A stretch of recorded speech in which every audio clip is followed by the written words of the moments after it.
Thank you everyone for joining me this afternoon. A new month is upon us, and this is the fifth month of our doing generally weekly media calls. Unfortunately, this is also the start of the month when many of the federal safety net programs expire unless there is further federal action. We know these programs are a lifeline for many, many Oregonians, and while we are not the ones to decide what benefit programs to make available, we do want to make every Oregonian receiving unemployment benefits prepared so that they know what changes are on the horizon. Today, I'm going to start the briefing with some distressing news about COVID-19 in our largest workplace, the Wilsonville Contact Center. We stood up the Wilsonville Contact Center in May of this year to help accommodate the training and workstation requirements of bringing on the hundreds of new employees needed to serve the hundreds of thousands of people seeking benefits. Yesterday, we learned of the 11th positive COVID-19 case since the start of November at that location. This increase of people we work with contracting COVID-19 mirrors the disturbing increase we are seeing all throughout the state and the nation. As part of the state's ongoing tracking, the recent numbers of COVID-19 cases will now be included in the Oregon Health Authority's workplace outbreak listing. Needless to say, this is incredibly distressing for us to see so many of our colleagues contracting COVID-19. Our employees are here to help the public and have been pushing themselves to the limits for months to help those people relying on us while facing the same coronavirus risks and fears each of us faces every day. This situation is obviously a huge additional burden on our employees, and we're doing everything that we can to protect each and every one of our employees. We've been going beyond the required measures for months. For example, when the new OSHA rules came out that had a number of new requirements, we were already doing everything substantively required under those rules, other than some documentation of the concrete actions that we were already doing. We've been adding more and more protective measures over time, and despite doing that, seeing this relentless spread of the virus is very sobering. Even with these evolving events, there are not additional measures that we are required to take in order to protect people in the workplace. We are incredibly concerned about our employees, though, and ensuring their ability to help the public as safely as possible. So we are taking significant more action. We have dedicated employees that help all of our employees navigate their leave and other options to deal with the situation of working during a pandemic. We've asked for some more assistance to help with what we anticipate will be increased questions about the many options that are available to our employees. We've had employees doing the hard work needed to allow more work than ever before to be done remotely. We have been increasing the number of people teleworking each week and are constantly pushing to see how we can increase that pace without unduly slowing down our handling of the claims of the hundreds of thousands of Oregonians relying on us. After months of increasing remote work options, we're in a much better place now to push the limits and increase the pace of having employees telework. We met with the employees in the Wilsonville Contact Center this morning and let them know that we're accelerating the remote work options beginning this week. I want to note that the rapid and significant shift to remote work will cause real disruptions in our ability to get work done at the pace we have been. We are not closing the building, but moving many employees to working remotely will cause a disruption. We do not want to cause any further delays to those who have been waiting, and we're going to minimize this as much as possible and continue our commitment to sharing information about our progress getting people their benefits. One related note is that we have also been having some intermittent technology challenges with our computer and telephone service over the past several days that have slowed down our work mildly, but we have resolved those issues as they arise pretty quickly. This is also a sobering month because, as I mentioned, the CARES Act programs are set to expire on December 26th. That's the PUA and PEUC programs. And as we stated last week, starting December 13th of this month, the extended benefits extension program will shift from being in the high extended benefits category, which provides up to 20 weeks of benefits, to being in the regular extended benefits category, which provides up to 13 weeks of benefits. If someone has already received 13 weeks of extended benefits, they may be able to receive pandemic unemployment assistance, PUA benefits, for the few weeks remaining in the year before that program then expires on December 26th. That only happens, though, if their unemployment fits into one of the CARES Act listed criteria for being COVID-19 impacted. For people in that category, people can apply for PUA using the online claim system, and the online PUA application is available in English, Spanish, Vietnamese, Russian, Simplified Chinese, Korean, and Arabic. We're estimating that about 70,000 Oregonians will lose unemployment benefits they are relying on by the end of this year. As many as 3,400 of those will lose their benefits a bit earlier in mid-December as a result of the extended benefits going from 20 weeks to 13 weeks. The loss of the safety net is going to be incredibly difficult. While we can't offer more benefits without new legislation, we encourage Oregonians to seek out the additional resources that may be available to them.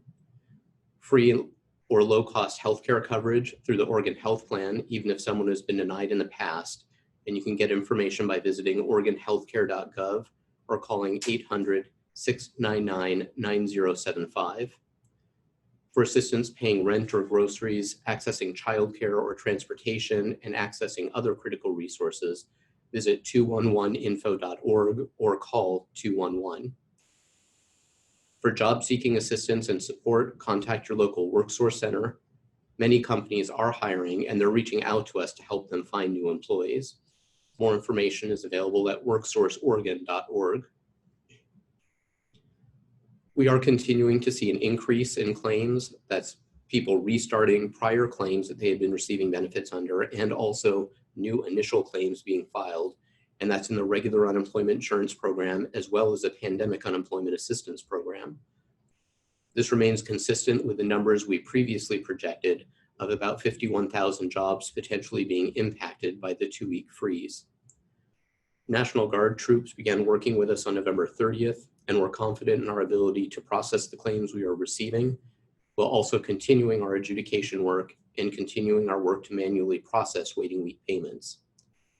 On those waiting week payments, so far we have paid about 338,000 people for the waiting week, totaling about $242 million. Previously, we shared that we estimated about 170,000 people would need to have their waiting week manual processed in order for them to receive the payment, and that it may take until the end of January to get all of those payments out. Today, that number is down to about 52,000 people who have not yet received their waiting week payment. While we've made good progress there, the remaining claims are the more complicated ones, so may take longer to resolve. We're still hoping to complete the vast majority of these by the end of this month, though. Our next unemployment insurance webinar is scheduled for tomorrow, December 3rd. The topic is the ending of the CARES Act programs and the reduction in the number of weeks available under extended benefits. You can see our past webinars by visiting unemployment.oregon.gov/webinars. And we're continuing to conduct town halls regarding the paid family medical leave insurance program. The next one is Tuesday, December 8th from 6:30 to 7:30 p.m. The session will focus on self-employed people and independent contractors who elect to participate in the program, including contribution and benefit amounts and how to elect that coverage. You can watch a recording of the past recent town hall and register for the next one by visiting oregon.gov/employ/PFMLI and clicking on town halls. And I'll share some updates about where we are with the numbers of the people that we are helping. We shared previously that as of September 30th of this year, there were about 52,000 people who had claims that needed adjudication that we were working to resolve. This week, of that 52,000, about 15,800 people still have claims in adjudication. Our target when we started this focused adjudication was to complete all of the 52,000 people's claims that then needed adjudication by the end of the year. We remain on track with that target. And of course, we continue to do everything that we can to speed things up as much as possible. In terms of the benefits that we've paid out since the pandemic began, from March 15th through November 28th, we've paid out about $6.1 billion in benefits. That's about a decade's worth of benefits. During that time period, we've had just under 618,000 new claims for regular unemployment benefits filed, comparing to about 100,000 during the same time period last year. For the initial processing of claims, the number that we have remaining to be processed is about 3,000. That increase in claims, along with the manual work that we're needing to do to get waiting weeks paid out, and the greatly increased number of calls and inquiries we're receiving through the Contact Us form, means that we have a lot more work coming in. We're redeploying our employees daily to get all the work addressed as quickly as we can. Of those unemployment claims that have not yet had the initial processing completed, the very oldest of the complex ones of those is from November 10th, and most of those claims are still having the initial processing completed within a week. So we're still resolving that initial stage needed for every claim much quicker than we were earlier in the pandemic. The Pandemic Unemployment Assistance Program has paid out about $371 million to about 77,500 people. We're seeing an ongoing increase of the work-share program that had started to decline previously. We're just under 1,700 employers using work-share now, and over 66,500 workers covered by that work-share program. As we're reaching the end of the year, we're still in the midst of the pandemic and of the major recession. We want to remind everyone that the Employment Department is doing everything that we can to get benefits out to those people who are waiting to be paid. We continue to pivot and to adjust and to find areas to improve, and we're not stopping our work to get through the backlog of claims needing adjudication. We know that too many Oregonians are facing desperate times. We hear the pain and worries that people are suffering, and that's why, despite the very real difficulties that our own employees are facing, we're absolutely committed to helping you. And with that, I'm happy to answer any questions that people have. Thank you, David. I'm going to start unmuting the line and call on reporters in the order you RSVP'd. Reminder, if you're joining us by phone, you're going to unmute yourself by hitting *6. And if anybody is unable to get through or get your question answered, please send it over email, oed_communications@oregon.gov. The first questions go to Peter Wong with Pamplin Media. Good afternoon, David. First, how many people work in the Wilsonville building? I don't have the exact number. It's been around 600, which is well under the capacity that it normally would hold. We had it filled much less than that because of the social distancing measures, and we have been having more people start to telework over time, but it's been around 600, and we're working to reduce that as quickly as possible, starting immediately. Okay. If the staff has anything else to add to that, I'd be glad to take that by email. The other question I have is on modernization. Can you give us an update on that? I'm only reminded about that because the governor's proposed budget includes, I believe, $146 million plus specifically for the Employment Department project. And is that in line with the department request? Is that going to be enough once you sort out the details?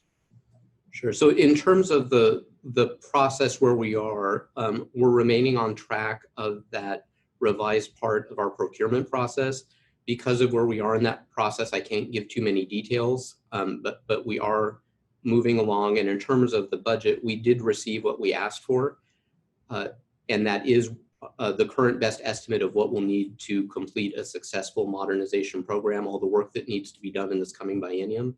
So we're certainly very dedicated to doing that work. We know how vital it is to making sure that we can support people in the next recession and that we're able to be more agile in helping people.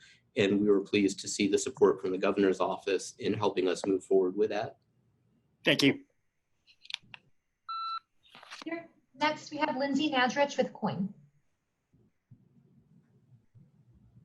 David, I have a follow-up on the modernization. So remind me, is the goal to have that done 2025? What's your estimate on how much that will cost? And then with the 146 million from the governor, what happens to the money, like the 80-something million that you guys were given in 2009 for this?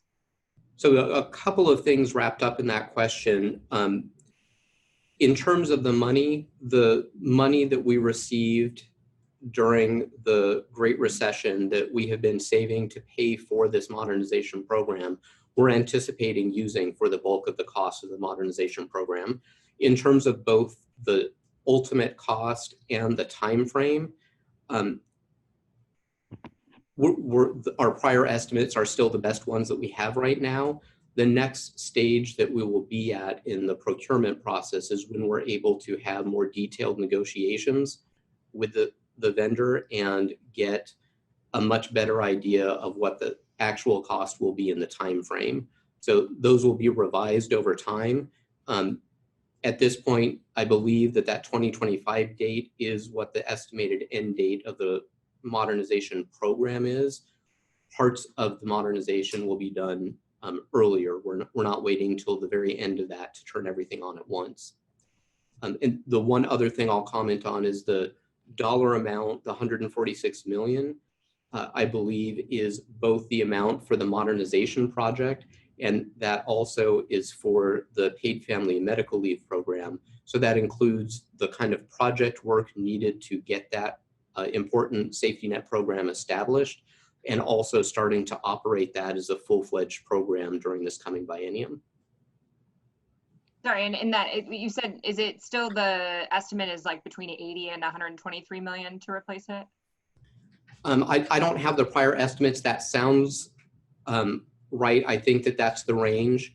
And at this stage of the process, we're expected to be at a plus or minus 50% range until we're able to have those more detailed discussions. Okay. Two last quick questions if I could. Did you guys pick a vendor yet? So we have not, and we're still in that procurement process. And then lastly, sorry, I'm almost done. Lastly, so I know that you said you can't do, benefits are ending for people at the end of this December 26th and extended benefits December 13th. I know you said you need more legislation to be able to offer benefits. Is there anything that you guys can do to get the state to take action while we're waiting for Congress or anything? Because people are panicking. Yeah, and I will say, it is a really dire situation. On December 13th, not all extended benefits end, but it will for some people. The duration of that program will be shortening on December 13th. So it's still there. It's just not as much support for the people that need it. We have been having lots of discussions, and I know a lot of legislators at the state level and at the national level are very concerned about this. One of the challenges, so we're having discussions, it would take legislation to provide a new benefit program. And one of the challenges I think some of the state legislators are facing is wanting to support Oregonians, but not start something that would make it more complicated if federal action takes place at about the same time. So we're having lots of discussions, but at this point, we're really consulting, sharing the best information we have about the number of people impacted and the types of support that would be easiest and quickest for us to get out to the people that would be relying on it. Thanks so much. Thanks, Lindsay. Next is Mike Rogaway with the Oregonian. Hey, David. I wanted to be clear, what share of those 600 in Wilsonville could ultimately work from home? We're figuring the details out right now, so I don't have an exact number. There's a lot of factors. We do have some people that either do not want to telework or can't just because, for instance, there's absolutely no internet access available to them or a situation like that. We believe that we will be able to get a large percentage. I can't give a definite amount because people are working right now, talking to employees to find out how quickly we can get them teleworking and making sure that the people that we have equipment for that we can get kind of transition to teleworking immediately that we do, and getting all the other equipment that we are now recently able to start utilizing to let those people telework from home. Okay, and what was that calculus as far as deciding to keep the facility all open as opposed to, say, closing it for 2 weeks or something like that? Right, so we've been in close contact with the public health professionals, and even though this is a disturbing situation that we're taking very seriously, that wasn't something that was recommended. and the building is over 100,000 square feet. We're confident that we can get enough people teleworking very quickly, that the people that are still there will have a huge amount of space around them. And we are taking a lot of measures and have been and are continuing to look at what else we can do to protect the workspace. From the beginning, the issue that we've been focused on is keeping our employees absolutely as safe as possible while working as quick as we can to get people's claims handled. Thank you. Thanks, Mike. Next is Kate Davidson with OPB. Hey, to follow up on Mike's question, am I correct in understanding that until now it's only been adjudicators who are working from home? And is the idea that you would have other classes of workers or just adjudicators? So it's not accurate that we've only had adjudicators teleworking. When the pandemic started, we had a number of employees throughout the agency doing many different types of work that have been teleworking since the pandemic began. Most of what we've been talking about were those types of work where early in the pandemic, that work couldn't be done through teleworking.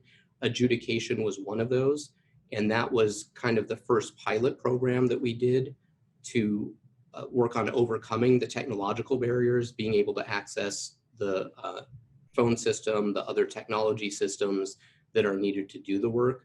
We have overcome those, and we've been having a number of adjudicators kind of transitioning to teleworking over time. We also at the same time have been expanding that. So within the past several months, we've had a number of other classifications of workers also who have been teleworking that previously weren't. We also have been continuing to test for other types of work. So some of the other people that are handling claims or processing claims and other than the adjudication mode are now, we're fairly confident able to do their work through telework. And given the circumstances, we're going to be pushing that to have that happen as quickly as we can. Okay, so let me just make sure I understand clearly that when you say that you're expecting, substantial delays in some areas because of this news, would it be primarily in adjudication that you would see delays, or would it be in initial processing of claims as well? Like, where are you expecting to see that impact? It may be in all areas. It's in initial processing, it's in adjudication, it's in responding to the contact us inquiries. We have a lot of different types of work that are being done by the employees in the Wilsonville Contact Center. So we are going to see some delays. One of the good things is that we have been phasing a lot of the adjudicators, as I mentioned, out on the pilot program. So there will be some impact, but we've already been transitioning those people over time. Part of the challenge that we'll have is when we first have people move from working in the office to teleworking, there's a lot of configuration, there's a lot of little issues that come up that have to be addressed. And when we're doing that for 20 or 30 or 40 people at a time, we can handle that quickly, and those people don't really lose much productivity while we work through those little issues that are kind of idiosyncratic to their situation. If we're having much larger groups go out than that each day, it's harder to resolve all of those issues immediately. So there is some lost productivity and some disruption. And I'll hop off, but I mean, is your goal to have hundreds of people out of the building? Our goal is to get as many out as we can. I'm hesitating to give exact numbers because people are really, they are looking at absolutely who we can get teleworking as quickly as possible. The goal would be to get as many as we can in the hundreds, but we don't know how many that's feasible and how quickly they're working through that and have been kind of round the clock. Okay, thank you. Thank you. Thanks, Kate. Next is Tom Cusack with Oregon Housing.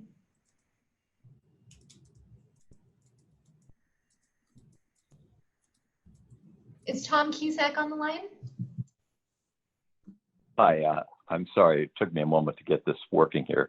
I want to talk a little bit or ask a question or two about the the trust fund budget. When I looked at the agency request budget that was submitted, I saw a reduction of about $1.1 billion from June 2020 to June 2021.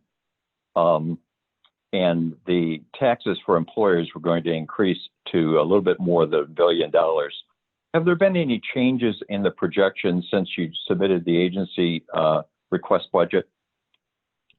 Yes, several times and some pretty rapid swings because the economic conditions have changed quite a bit since we submitted the agency request budget. At a high level, we still anticipate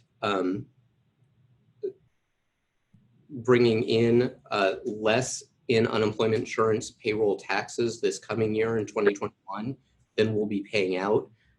Importantly, it still looks like the trust fund will remain solvent, so we won't have to be borrowing money, but there have been some pretty significant economic changes since that agency request budget was first submitted.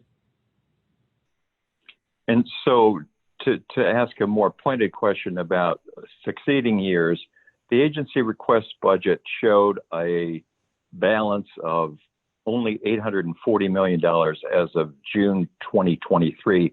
Are we basically saying that now is in suspect and in fact that balance may be substantially lower or borrowing might be required by that time? We're still not projecting that we will be required to borrow. Frankly, the projections have shifted back and forth a number of times since the agency request budget was first submitted. I don't have the exact dates in front of me, but certainly the creation of all the federal programs. So there have been both increased payouts, but some of that also caused us to be in a different tax schedule next year than we would have been if we were still in kind of the great economic growth period that we were in at the start of this calendar year. And then there's a lot of other factors of trying to project what's going to happen in the economy as the pandemic continues to move along, and what else might happen at the federal level. Some of the CARES Act programs provided relief to the trust fund, even with the huge amount of benefits being paid out, including funding some of what normally would be paid for out of the regular state trust fund monies, like the work share benefits and a number of others. And so to follow up, would it be fair to say that in all likelihood, at least for the next year or two, that the amount of taxes that employers will pay will be greater than what you're projecting for the coming year for 2021? Is that a reasonable expectation the way increases are phased in? Let me make sure I understand your question. Are you asking if after 2021, it's likely that we'll move into tax schedules that are higher than what we will see in 2021? Yes, that's a better way of saying it. That is likely. The normal way that the trust fund works is we try to build up reserves during the economic growth period, and Oregon's trust fund formula does that well. It did it well enough that for the past decade, we had not seen any increases in payroll tax schedules. We actually had held steady or dropped. And for the prior 3 calendar years, we were actually trying to take in less in payroll taxes for the unemployment insurance trust fund than we thought we were going to pay out in benefits. So we were trying to use up some of those reserves and give a break on payroll taxes because there was enough of a reserve.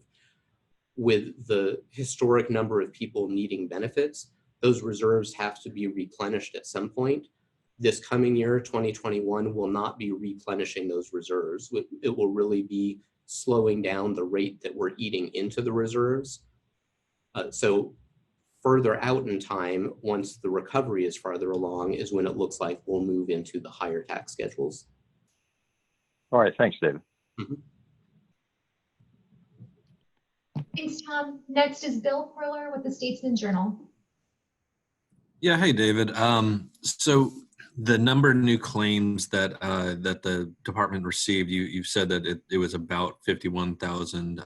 Do you know the breakdown on those, or how many exactly came in from since the governor's most recent shutdown orders, and if how many of those are continued claims and how many of those are new claims?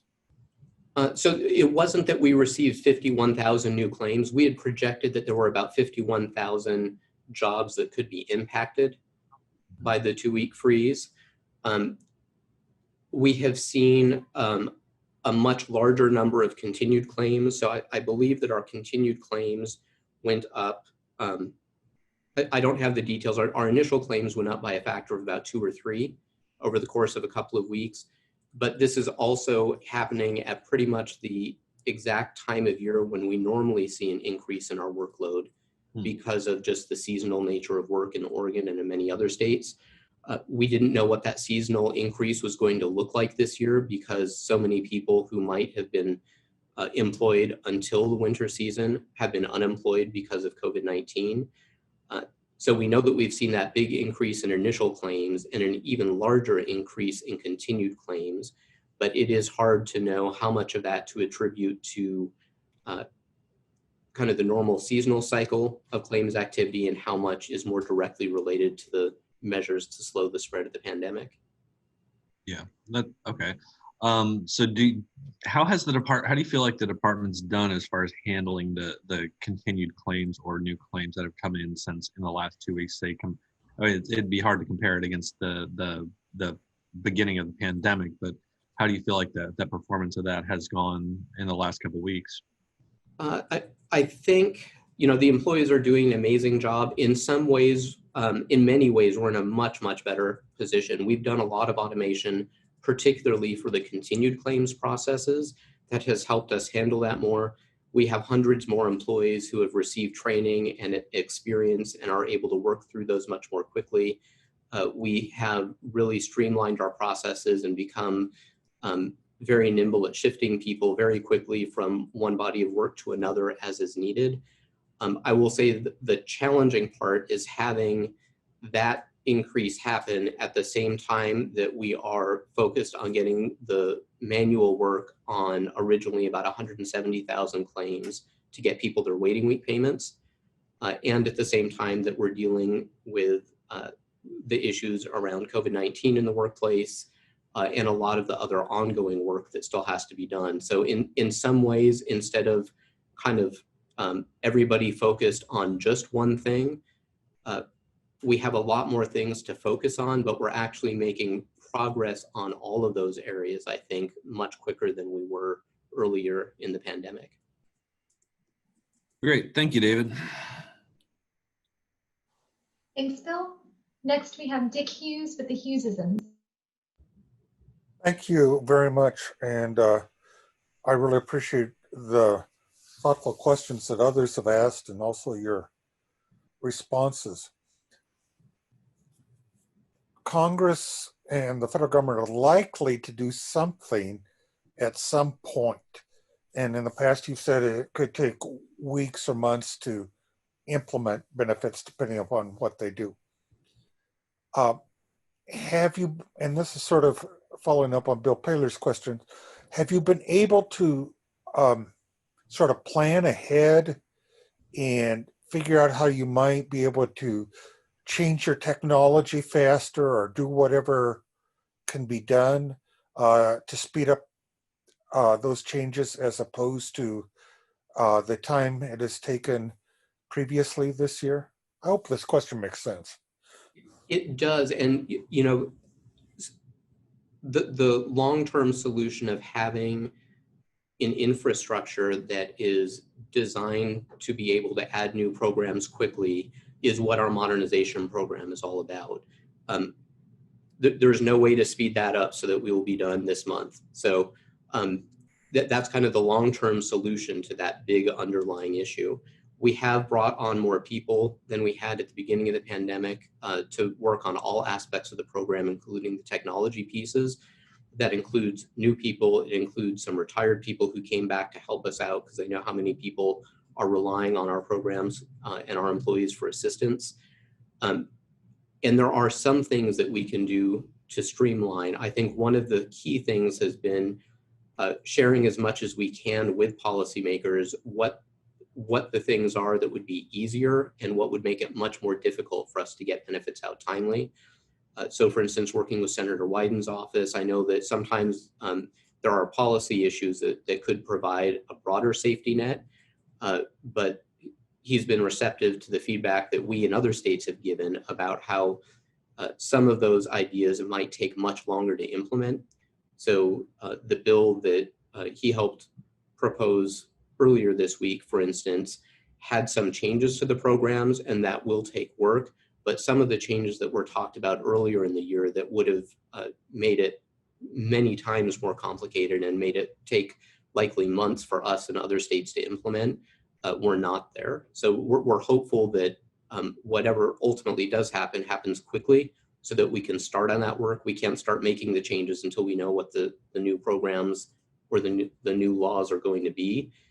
So we hope that it happens quickly and that it continues that vein of focused on what people need and what makes it easier for Oregon and every other state to get out really quickly. To go a bit deeper into the weeds, do you have like contingency plans? And I'm not asking what they are because I wouldn't understand them probably, but do you have contingency plans like, if this happens, we will start this way. If that happens, we will jump into this. I'm just curious about how you go about planning and preparing for the unknown with all these different variables. I think you hit on it. It's really difficult to do. I think yesterday, 3 different congressional proposals were talked about, 3 different sets of proposals. And one of the challenges is that at the start of the pandemic, we really, for the most part, had one program, regular unemployment insurance. There were some other specialized programs like WorkShare and others.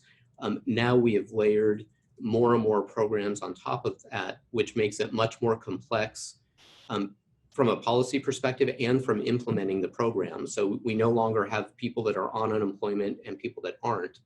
We have people that were on unemployment that moved from that to PEUC and from that to EB and from that to PUA and all kinds of combinations. So making sure that when we implement it, it doesn't cause unexpected problems for them. That is more complex now than it was at the start of the pandemic. Our teams have become very adept. They've developed new approaches. I think when we rolled out the waiting week, which is the most recent kind of big public facing change that we've done, that's a great example where we were able to get that done actually a little earlier than we were projecting. And the really robust testing that went on made sure that there weren't any large unforeseen consequences when we did that. In terms of the planning, we're thinking about those things all the time, but we can't do really detailed plans on all the different permutations that are being talked about because there just wouldn't be time to do it. Thank you very much. Dick, next we have Sarah Klein with the AP.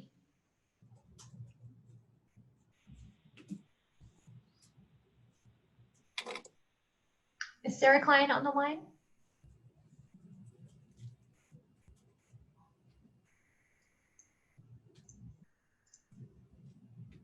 Okay, I can come back to Sarah. Next, we have Lauren Negrete with KVAL.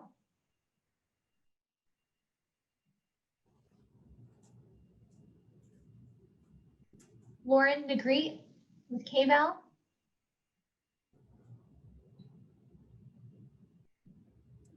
Okay, next, let's try Jonathan Hendricks with KPTV. Was curious if there was any numbers or any projections on the impact of, or if any employees would be impacted by the new county restriction system that the state's going to start using tomorrow. I can't think that there would be, but just wanted to ask. We don't think there's going to be any impact. The measures that we have in our workplaces meet all of the standards and exceed in many areas what those kind of protective standards are. I think the big impact is going to be on individuals and kind of how broadly the coronavirus spreads in the community. And certainly the more we can stop that, the more our own employees are safe and are healthy and are able to keep working. You kind of touched on this a little bit earlier, but from your perspective, how important is it? How great is the need to have these pandemic benefits extended, with Congress for Oregon to get past December?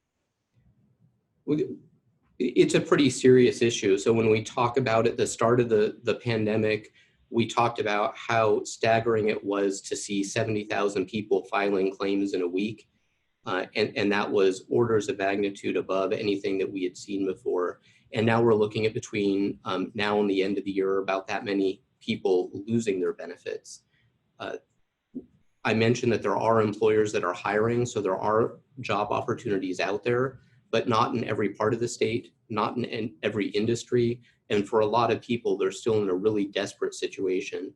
One of the safety net programs, the Pandemic Unemployment Assistance, was really a whole new safety net that was there to catch people that were never assisted through the unemployment insurance program. So those people have had that assistance. A lot of them are in types of work that are still being impacted by the pandemic. So people that do public performance, a lot of people that have businesses related to the hospitality industry, a number of those folks are being helped by the Pandemic Unemployment Assistance Program.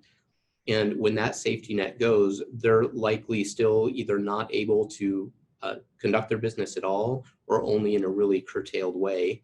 And for some of the regular businesses, those employees have been out of work for a long period of time. Some of them will stop receiving their unemployment benefits, and they're facing a pretty difficult situation of just not having any safety net there to assist during these times. Thank you. Thanks, Jonathan. Next is Simon Gutierrez with KPTV. Yeah, hi there. Can you hear me okay? Yes. I was wondering if you could clarify the difference between the 20-week extended benefits and the 13 weeks, and why that is changing and why that's changing now. Also, a follow-up question to that. Once folks have received their 20 weeks or their 13 weeks of benefits, when is the next time they are eligible for benefits again? So I was going to say that your first question was complicated, but compared to the second one, it's relatively straightforward. So I'll answer that first. Extended benefits is kind of a permanently existing program at the federal level that states can opt into, and Oregon has it. And we have kind of the broadest version of it where you can, they call it triggering on to certain levels of benefits. And it looks at a 3-month unemployment rate measure is the one that comes into play right now. As long as it's above, I believe, 6.5%, you're in extended benefits, which provides the 13 weeks of benefits. If that 3-month average is above 8%, then it's considered high unemployment, and Oregon uses that so that you get 20 weeks instead of the 13. We had seen that period of economic recovery to where the 3-month average dropped below 8%, but was still above 6.5%. So we're notified by the federal government when that happens. They tell you that you have gone from the 20-week cycle or program down to the 13-week, and they tell you the week that that is effective. So for us, that means starting December 13th. For people that whichever program they're on have run out of benefits and how long it is till they can get benefits again, with all the different programs, there's a lot of different scenarios. At the end of PUA, as I mentioned, most of those people, unfortunately, were getting PUA because they're not eligible for any other programs we offer. They may not be eligible for any other benefits. For some people, when they use up the extended benefits, that's happening right about at the end of the year. At the start of each calendar quarter, there's an opportunity for us to re-examine people's earnings. And if having another calendar quarter of earnings means that they're now eligible for a claim, they might be able to file a new claim for benefits and start receiving them. For some other people, they might not be able to get benefits until either their benefit year expires, for some people until there's new legislation creating a new program, and for some people they actually would have to go back to work and have a little bit of earnings before they could again qualify. So there's just a lot of different scenarios that are covered that result in different answers. Thank you. Thanks, Simon. Next, we have Keaton Thomas with K2. First question, hopefully, I'm not going to say it's easy, but I mean, if Congress was to do something tomorrow, would there be a lapse in benefits for people who would see their benefits run out at the end of the year? Would they see a lapse in benefits at the beginning of the year if Congress were to even do something tomorrow? So it really does depend on what they do. If it were to be the absolute simplest thing and it were done tomorrow, there is some chance that we would be able to do it by the end of the year. I think that it's really unlikely. And I think the odds of us having legislation passed tomorrow and it being the absolute quickest thing for us to implement, unfortunately, I don't see a likely scenario at all where there's not at least some lapse in benefits. And that's why we're really focused on doing everything we can to be ready to minimize that gap and to make sure people know what's coming and what other resources may be out there. And just a quick follow-up to, I think, what Lindsay asked earlier. The 140 some odd million dollars in the governor's budget, is the 85 or 86 million dollars included in that number, or is that in addition to the money that was received in 2009? So the way that the budget process works, that was for the most part, for the modernization program, that was really approval for us to spend money. It's saying that we have limitation, kind of the ability to go out and spend the funds. I don't have the exact breakdown in front of me, but a large majority of that is that modernization funds that we've been holding on to be able to fund this important program.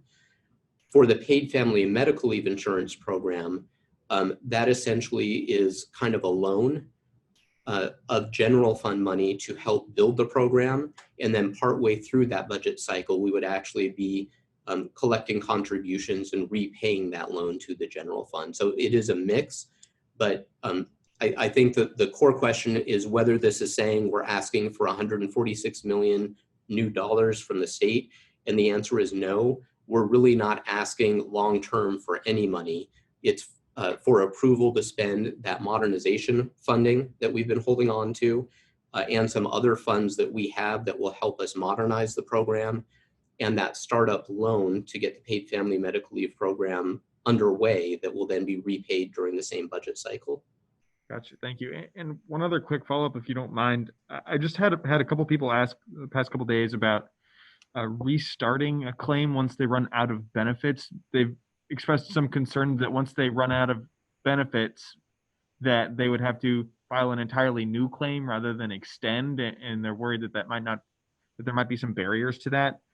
Is this the case? Basically, they're worried that they won't be able to file a new claim immediately because it wouldn't have been a full year or whatnot. Does that make sense? I understand the question. If there are people who maybe know how the unemployment insurance system works during non-pandemic times, and they're thinking it hasn't been a year, so my original claim hasn't expired, I'm not eligible for a new claim, they should still, my recommendation is to go onto our public website. We have a lot of information about the extension programs, and a lot of those let people continue receiving benefits even within that same initial 1-year claim period. And we are seeing a lot of people who use up their regular claim who can just keep filing their weekly claims, and we can move them from regular unemployment insurance to PEUC while that program is still around, or onto extended benefits. So a lot of people that we're seeing that use up one benefit program, they're not having to file a brand new claim. They are restarting a prior claim or moving on to one of the extensions. Okay, thanks. Keaton, we've got 2 more reporters. Next, I've got Angelina Dixon with KVAL. Hi, David. Sorry for the mix-up earlier. Lauren Negretti wasn't able to make it. She had to step out last minute, but I'm stepping in for her. I just wanted to know, with the 2-week freeze, I understand that some workers were probably coming in to collect unemployment benefits. How has that been going? I'm sure we've seen a large number or some kind of number coming in. What's the status on that so far? Sure. So we are seeing a large increase in both initial claims, people filing brand new claims for benefits, and for people reopening a claim that they had earlier. So people that maybe were unemployed at the start of the pandemic had been able to go back to work and then again need to see benefits. So we have a lot of great data on our public website that kind of shows the number of new claims and continued claims on an ongoing basis. We did start seeing a big spike a couple of weeks ago. Part of that is because of the 2-week freeze, and part of that we believe is just part of the normally seen seasonal uptick of claims that we see starting right about mid-November. And overall, we said that there was over 6 billion benefits paid out altogether. Correct. I think we're over 6.1 billion paid out since the pandemic began so far. So about the prior decade's worth. Okay, thank you. Thanks, Angelina. And last for today, we have Kyle Iboshi with KGW. David, thanks for your time today. I appreciate it. I've spoken with a number of small business owners who have recently received notice they'll be facing higher unemployment insurance tax rates. And they fear that these tax rates that look to be double, maybe triple what they've seen previously could paralyze their operations and maybe put them out of business. I'm wondering what type of relief or protections are available to those small business owners. Sure, and that's part of what I was talking about in response to some earlier questions where there's a statutory formula that talks about how the unemployment taxes are gathered. And we certainly understand that it's a challenge just generally being in business right now, given the economic situation. Some businesses are seeing their unemployment taxes go up. Most employers, it's an increase of less than 1%, even though we've had this historic drain on the unemployment insurance trust fund. We're actually seeing some employers whose tax rates aren't changing at all or are going down a little bit. In terms of relief, during the course of the pandemic, very early on, our agency and a number of other agencies did what we could to offer relief to businesses. So for instance, we have information up on our website about if somebody isn't able to pay the full tax immediately during the emergency period, that we're not going to be assessing penalties and we can work with them. So there is some short-term relief.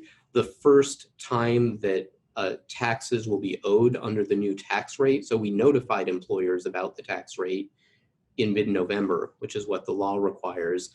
That doesn't go into effect until January.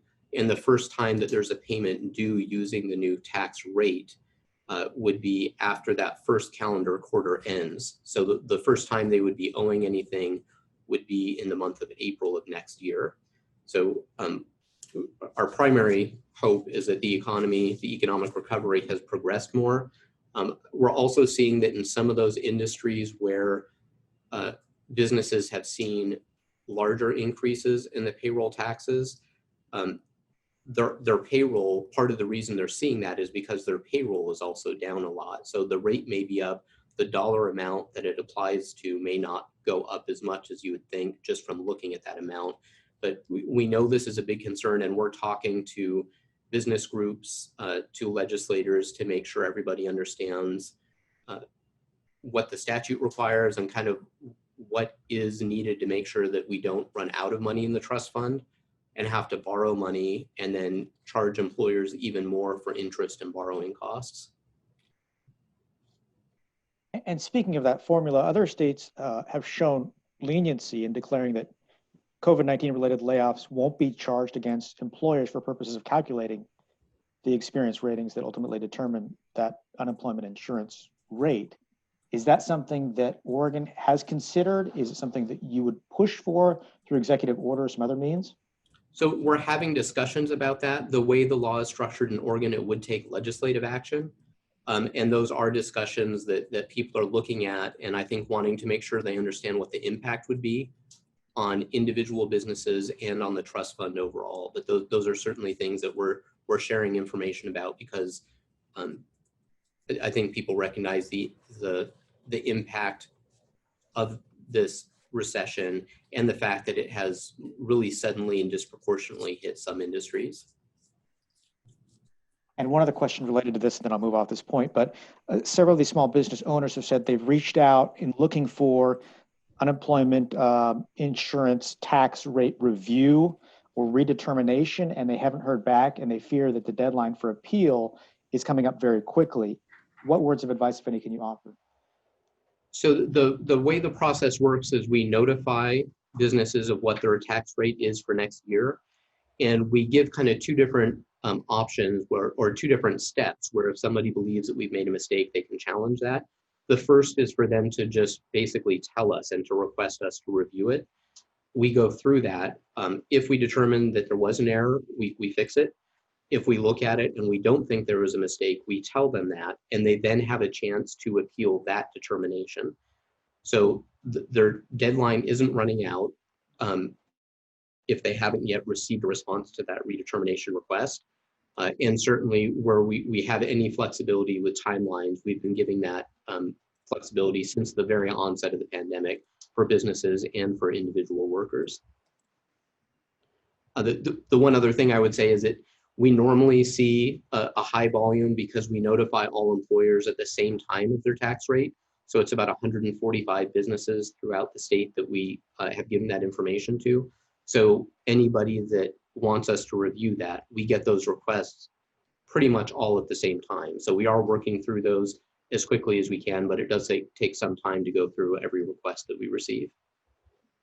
And unrelated, I have also heard from a number of business owners, but also employees, what appears to be a fair number of fraudulent claims that have been filed, and they're just now receiving notice. Have you folks seen any type of uptick in fraudulent claims in the past month or so?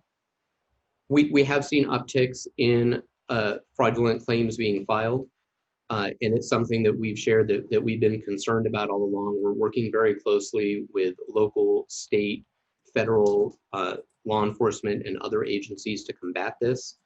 I want to again be really cautious about what we share because there's fraud that individuals commit sometimes to try to get benefits. We've seen, and other states have seen, some large sophisticated criminal rings attempting to defraud trust funds as well. And we certainly don't want to share any information that makes it easier for them or for them to know which of their attempts we have identified and been able to stop and are working with law enforcement on. But we have seen an increase, and we have been relatively successful at identifying those claims quickly. Some overpayments have happened and some fraudulent payments have gone out, but it has not been on the scale of what some of the states that I think were in the media earlier in the pandemic were seeing.